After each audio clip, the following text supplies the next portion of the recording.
Assalamualaikum warahmatullahi wabarakatuh. Perkenalkan, nama saya Reski Amalia dari Prodi Sistem Informasi Angkatan 2021. Saya akan presentasikan materi tentang metodologi penelitian dan publikasi. Metodologi penelitian.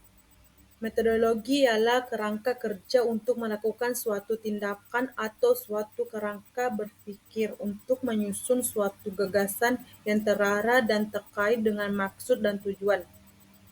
Metode ilmiah atau proses ilmiah merupakan proses keilmuan untuk memperoleh pengetahuan secara sistematis berdasarkan bukti fisik. Metode sejarah, metode deskriptif, metode survei atau penyelidikan gejala fakta sejarah faktual. Metode percobaan atau eksperimen, metode studi kasus suatu objek spesifik, metode kooperasi yang menjawab keadaan sebab akibat dengan menganalisis faktor penyebab utama serta studi perpustakaan. Metodologi penelitian dalam ilmu komputer atau sistem informasi atau teknologi informasi merupakan langkah-langkah atau tahapan perencanaan dengan bantuan beberapa metode.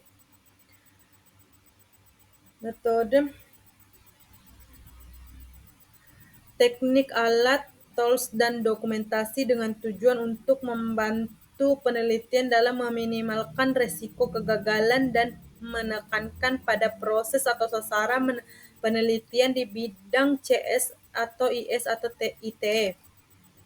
Adapun perbedaan metodologi penelitian dan metode penelitian. Metodologi penelitian merupakan langkah-langkah yang ada dalam penelitian, sedangkan metode penelitian adalah cara dari setiap langkah yang ada. Manfaat metodologi penelitian. Ada 4, yaitu alur penelitian menjadi jelas. 2, dapat menghasilkan penelitian yang bermanfaat. 3, penelitian bisa dipertanggungjawab. 4, dapat mengatasi keterbatasan. Diagram alur penelitian ilmiah. Diagram alur penelitian ilmiah, permasalahan, pengumpulan literatur, perumusan masalah, metodologi desain, pengumpulan data, analisis data, hasil penelitian, refine hipotesis. Identifikasi masalah dan hipotesis.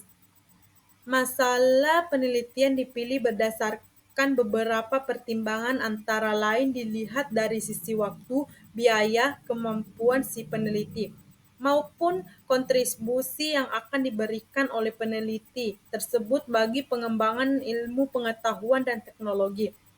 Tanpa ada permasalahan yang jelas, penelitian tidak akan dapat dilaksanakan karena perumusan masalah merupakan sumber utama dari unsur penelitian yang akan dilaksanakan. Hipotesis penelitian. Hipotesis merupakan jawaban sementara terhadap permasalahan yang sedang diteliti di mana keberadaannya harus diuji secara empiris. Hipotesis dikatakan sementara karena jawaban yang diberikan baru didasarkan pada teori yang relevan dan belum didasarkan pada fakta-fakta yang empiris yang diperoleh melalui pengumpulan data. Hipotesis merupakan jawaban teoritis, jawaban sementara terhadap rumusan masalah penelitian dan belum merupakan jawaban empirik dengan dukungan data-data. Langkah melakukan identifikasi masalah. Ada 5, yaitu 1, deduksi dari teori. 2, perspektif interdisipliner. 3, mewawancarai praktisi. 4, pengalaman pribadi. 5, literatur yang relevan. 4 langkah penting yang harus dilakukan dalam membuat suatu perumusan masalah. Langkah pertama, tentukan fokus penelitian. Langkah kedua, cari berbagai kemungkinan dari berbagai faktor yang ada. kaitannya dengan fokus penelitian tersebut yang dalam hal ini dinamakan subfokus. Langkah ketiga di antara faktor-faktor yang terkait ada pengajian faktor mana yang paling menarik untuk ditelah, kemudian tetap faktor apa saja yang akan dipilih. Langkah keempat, kaitkan secara logis faktor-faktor subfokus yang dipilih dengan fokus penelitian. Selanjutnya, literatur review. Literatur review merupakan suatu kerangka, konsep atau orientasi untuk melakukan analisis dan klasifikasi fakta yang dikumpulkan dalam penelitian yang dilakukan. Literatur review merupakan suatu cara untuk menemukan, mencari artikel-artikel, buku-buku, dan sumber-sumber lain seperti tesis, disertasi, proceeding yang relevan pada suatu teori atau riset yang menjadi interest kita. Literatur review yang kita dapatkan masih bersifat umum atau general. 3 aspek utama dalam melakukan literatur review. 1. Survei artikel yang terkait dengan isu yang kita minati. 2. Berikan evaluasi atau ringkas gambar-gambaran yang ada. 3. Mendapatkan masukan yang terkait dengan isu dan publikasi yang terbaru hingga publikasi terlama, sehingga kita bisa mendapatkan gambarannya secara jelas. Beberapa elemen dalam literatur review. A. Menggambarkan subjek penelitian suatu teori secara objektif dari literatur review. B. Divisi dari literatur review dimasukkan dalam kategori contoh untuk mendukung posisi relatif dan alternatif. C. Menjelaskan bagaimana dari setiap literatur review kesamaan dan bagaimana variasi dari yang lain. D.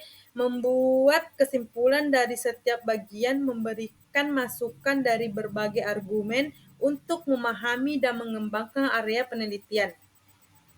Langkah-langkah literatur review. 1. Formulasi permasalahan. Pilihlah topik yang sesuai dengan isu dan interest. Permasalahan harus ditulis dengan lengkap atau komplit dan tepat. 2. Cari literatur. Temukan literatur yang relevan dengan penelitian.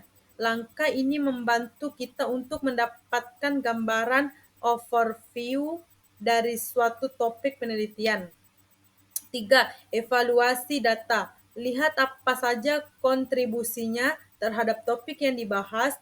Cari dan temukan sumber data yang tepat sesuai dengan yang dibutuhkan untuk mendukung penelitian. 4. Analisis dan interpretasi. Diskusikan dan temukan serta ringkas literatur. Terima kasih atas perhatian dan kerjasamanya. Mohon maaf kalau ada kata-kata yang salah dan kekurangannya. Mohon maaf. Terima kasih. Assalamualaikum warahmatullahi wabarakatuh.